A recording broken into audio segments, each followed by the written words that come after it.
dashing, Prince Charming. Ladies. Oh, we are? Oh, dear. Oh, gosh. Oh. Something getting the... Alright, go ahead. Alright, so, how do you think you did that research paper? Research paper. The one in Linda's class? Yes. Well, I think I did absolutely magnificent. That research paper was a ball, you know. Do you know what my topic was? No. Ready? Get this. Genocide. But here's the twist. Ready? Instead of going with what is genocide, because we already have enough examples of that, Lord knows we don't need any more. What I decided to do was go with... Do you understand how the United States claims to be the world police? We've got military bases practically everywhere. Yes? Yes. Yes? No? Okay. What I decided to do is if the United States claims to be the superior power, alright, that essentially rules the world, then why haven't they stepped in to genocide? Here was my thesis statement. If the United States claims to be the world police, then why do we only help genocide victims from whose countries have plentiful natural resources? Yep. Very interesting. Yeah. Right, so you had some troubles with relating your evidence back to your thesis. Oh, yes, I had that on the sheet. How did I pull that off? Actually, here's what I did. So, I had my evidence, and I had my thesis. The hard part is I had evidence for genocide, but not for the United States role. So what I had to do was I had to find more evidence regarding the United States role in genocides. You know what the problem was? No. There weren't a whole lot on the United States roles in genocide. And I thought that was going to be a problem at first, but then I realized that's a good thing, because that means they weren't helping.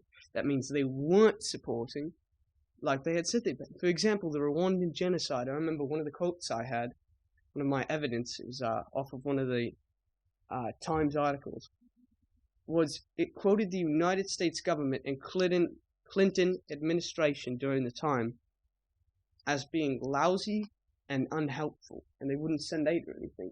So what I did is I started looking for that, and I started using these advanced searches that my teacher had shown me, and I began to use those.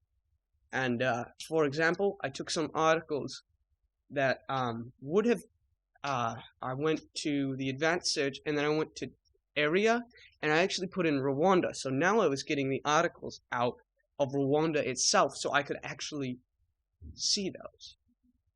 And then what I did is for the for different genocides, I tried going to most recent, or I would try back when the genocide was originally started. For example, with what's his name? Stalin, when he had that forced famine. I looked that up, but I went to the most recent date and the most recently published, and I found one that was like maybe 2 days earlier had just been created. So it was like brand spanking new. So that's what I did. Very interesting. So, how did you tie your opening statement into your thesis? Oh dear, I remember I was having trouble with that. That one, what I actually did is on the day that Mrs. Linda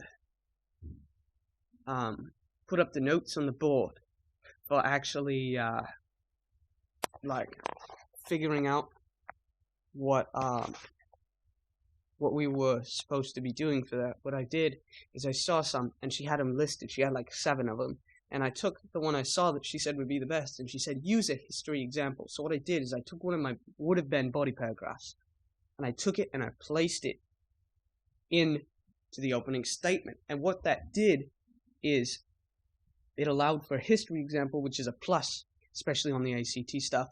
And then I also used a shock and awe, and I used the example of Hitler with the genocide of the Jews. Do you recall? Yes. Yes? Okay. And instead of, you know how 6 million Jews perished, right? Yeah. Common knowledge. Did you know that they were gassed? Yes. Did you know that it first started out with bullets at first? They were using bullets, but the problem was is ammunition got too expensive, so they started gassing them. And then when they couldn't gas them, they started burying them alive. They would actually take Jews and throw them in pits and have them die. So I used not only a history example, but a shocker for a 2-in-1 smash hit. So that's what I did. Wonderful. Is that all we have for now? Yes. That's all the time we got for now, folks. Sorry about that, but I hope that was eye-opening, and hope I get a good grade on this. Right, Mrs. Linda? Yeah, right.